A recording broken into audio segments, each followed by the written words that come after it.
Hi everyone and welcome to FilmDirt. I've always got time for a good classic horror, so I dived into The Shining with an absolutely classic cast headed by the great Jack Nicholson as Jack Torrance. Now of course this was directed by Stanley Kubrick. All of his films, I don't know what it is about them, they just always seem to suck you in, don't they? There's no light viewing material with him. Every single film you're just transported into the film, it seems. So we've got here a very thorough introduction to this story, which lays out all the clues that you need to know before the real show begins, with Jack Torrance applying for the caretaker job at the Overlook Hotel. He's a writer that needs somewhere to escape to conduct his work, so he's got all of his family with him. I don't know how much time he's going to get to be able to work. He's better off going on his own, surely. Maybe he should have done. His wife is played by Shelley Duvall, and she can do scared facial acting better than anyone I've ever seen. And this film really demonstrates that. Those big eyes and the fantastic acting, of course. Such great casting by Kubrick. So in the interview there is a mention of the hotel's somewhat dark past of a previous caretaker. Basically went mad and chopped up his family with an axe. Doesn't seem like a pleasant hotel getaway, does it?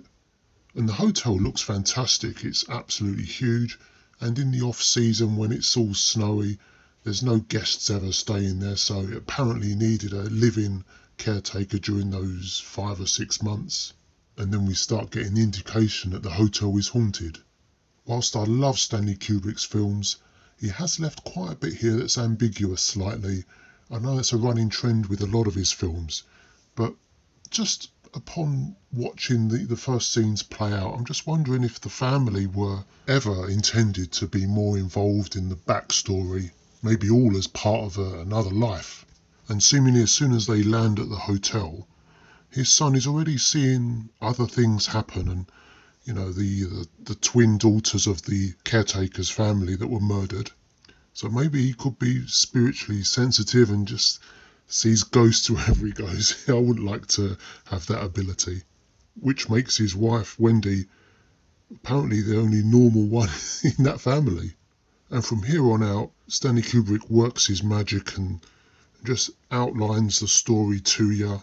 There's not much explaining of things going on, but we just see the madness consuming Jack's character scene by scene. And if anyone can really get their hands into this character, it's Jack Nicholson in my eyes.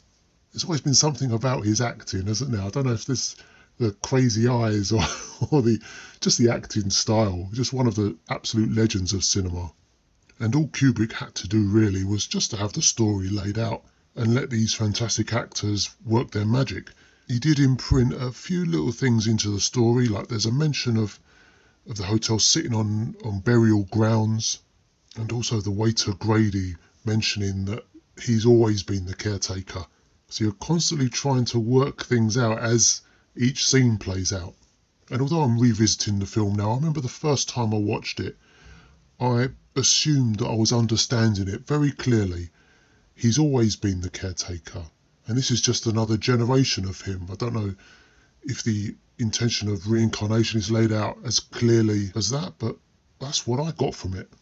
And I know there's quite a few theories of what actually happened with the previous caretaker and what he was into and why he became crazy enough to murder his family.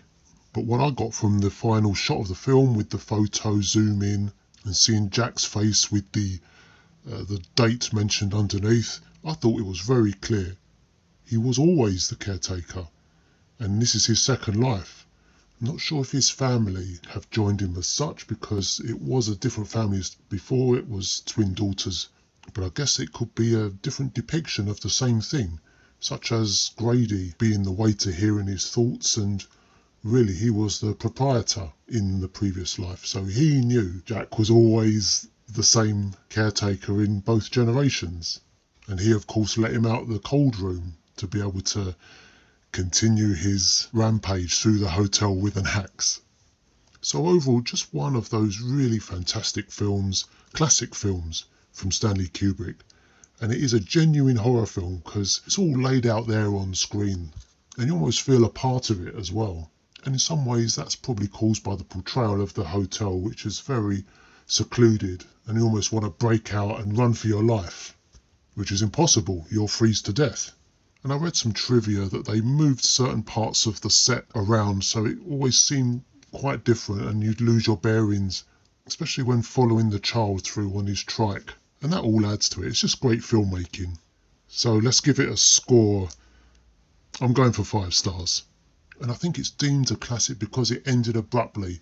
Maybe if it continued too far and we got a proper epilogue, maybe that would have destroyed the tension left with the viewer at the end.